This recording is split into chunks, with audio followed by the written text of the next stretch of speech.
नेता राजा नहीं हो सकता, नेता सेवक हो सकता है। हाँ। बाबा साहब भीमराव अंबेडकर ने जो संविधान दिया है, जो लोकतांत्रिक व्यवस्था दी है, उस लोकतांत्रिक व्यवस्था के अंतर्गत सेवक चुनने का और सेवक बनने का अवसर होता है। ये 5 साल जनता की सेवक बने हुए हैं और अपने आप को राजा साबित कर रहे हैं। जनता देख रही है और यही जनता, अयोध्या की जनता, इनको तिरस्कृत करेगी, इनको पुनः वापस गद्दी से उठाकर फेंकने का काम करेगी, तब इनको पता चलेगा कि राजा कौन है। जनता से बहुत बड़ी चूक हो गई, बड़ी चूक हो गई है। और अभी आज चुनाव हो जाए तो जमानत जब्त हो जाएगी समाजवादी पार्टी की।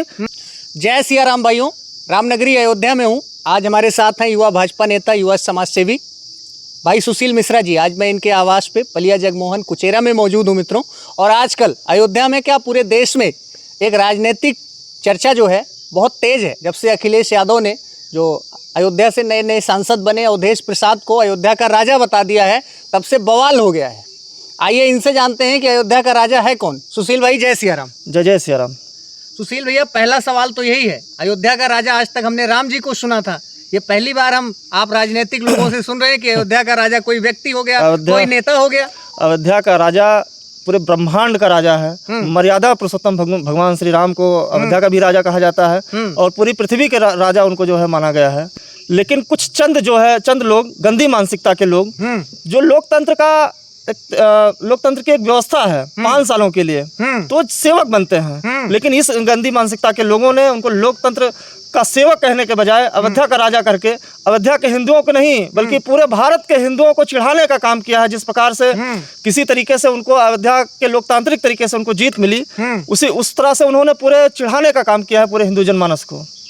एक बात बताइए भैया, जैसे अभी तक तो हमने यही सुना था कि नेता जो है 5 साल बाद बदल जाते हैं, लेकिन इस पूरे ब्रह्मांड के जो नायक हैं, अखिल ब्रह्मांड नायक भगवान श्री रामचंद्र, और जिनका हाल ही में मंदिर का उद्घाटन भी हुआ है अयोध्या में, तो ऐसे में भाई हिंदू जनमानस को तो ये चिढ़ाने का काम है ना, करारा मुंह पे तमाचा मारने का काम किया। कोई नेता जो है अयोध्या का राजा कैसे हो सकता है?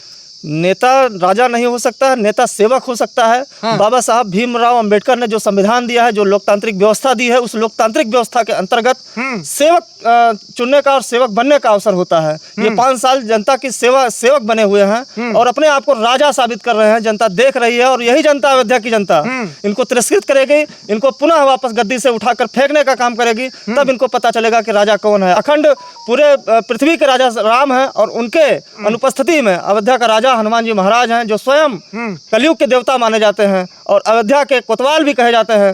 उन्होंने भी अपने आप को स्वयं से कभी राजा नहीं कहा। अयोध्या की जनता ने फिलहाल राम जी की अनुपस्थिति में उनको राजा मान लिया, लेकिन हनुमान जी ने कभी अपने आप को राजा नहीं कहा, उन्होंने हमेशा सेवक ही कहा है। और ये तो लोकतांत्रिक व्यवस्था है। बाबा साहब ने जो व्यवस्था दी थी उसी के अंतर्गत ये सांसद चुने गए हैं। लेकिन हम क्या कहें, इनकी दकियानुसी कहें कि इनका घटियापन कहें, चाल चरित्र इन लोगों का चेहरा पूरी दुनिया, पूरी अयोध्या की जनता देख रही है।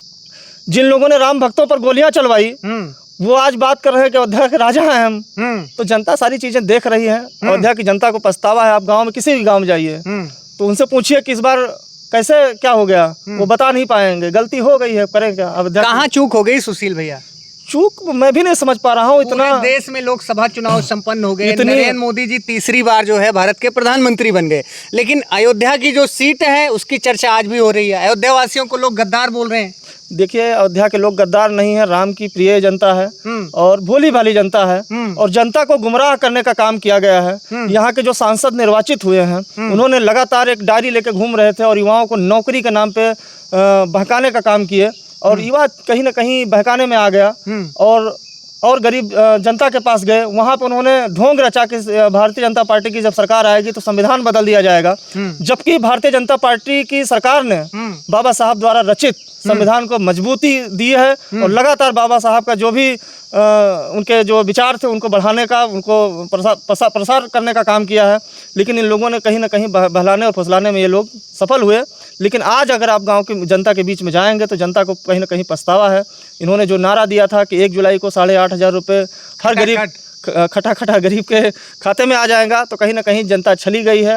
और चूंकि हमारे यहाँ की जनता जो है भोली भाली है, अयोध्या के लोग भोले भाले हैं। अयोध्या की जनता से बहुत बड़ी चूक हो गई है। और अभी आज चुनाव हो जाए तो जमानत जब्त हो जाएगी समाजवादी पार्टी की।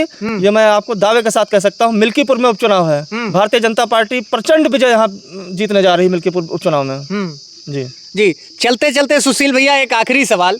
लोग बोल रहे हैं कि जब से अयोध्या में जो है भाजपा की करारी हार हुई है, तब से राम मंदिर आने वाले श्रद्धालुओं की संख्या कम हो गई है, यहाँ के लोगों के रोजगार पर भी असर है। क्या ये अफवाह है या बात में दम है? ये अयोध्या को बदनाम करने की विरोधियों की साजिश है। हाँ। लगातार जो राम से चिढ़ते थे, जो अयोध्या से चिढ़ते हैं, हाँ। वही लोग ये प्रचार प्रसार कर रहे हैं। और अयोध्या को कैसे भी करके, चूंकि अयोध्या राम राज्य का संदेश पूरी दुनिया को दे रही थी, हाँ। तो इनको ये चीजें खटक रही थी। हाँ। और खटक रही थी, इसीलिए इन्होंने भ्रमित करने का प्रयास किया है। मतलब झूठा प्रोपोगेंडा है, एक नैरेटिव बनाने की झूठा प्रोपोगंडा है। अयोध्या आप जाइए, हाँ। कहीं भी पैर रखने की जगह नहीं है। देश और दुनिया के लोग जान रहे हैं अयोध्या की महिमा को, अयोध्या की गरिमा को। और महंत योगी आदित्यनाथ जी की सरकार ने, प्रधानमंत्री नरेंद्र मोदी जी की सरकार ने अयोध्या को लगातार पूरे विश्व का, देश की नहीं बात कर रहा हूँ, पूरे विश्व की आध्यात्मिक राजधानी बना दिया। अयोध्या कोई कभी मिटने वाली नहीं है। तो मित्रों, इस वक्त हम मौजूद हैं पलिया जगमोहन सिंह में। भाई सुशील मिश्रा जी हैं, तेज तर्रार युवा भाजपा नेता, युवा समाज सेवी हैं और हिंदुत्व के मुद्दे पे और इस तरह के मुद्दों पर अपनी मुखर आवाज के लिए जाने जाते हैं। अयोध्या का असली राजा कौन है, आज हमने इस मुद्दे पर इनकी बेबाक राय ली। आशा करता हूं मित्रों आपको वीडियो पसंद आया होगा। वीडियो को दबाकर लाइक करिए, शेयर करिए, चैनल पर नए हैं तो फॉलो करिए, सब्सक्राइब कीजिए। जय जय सिया राम।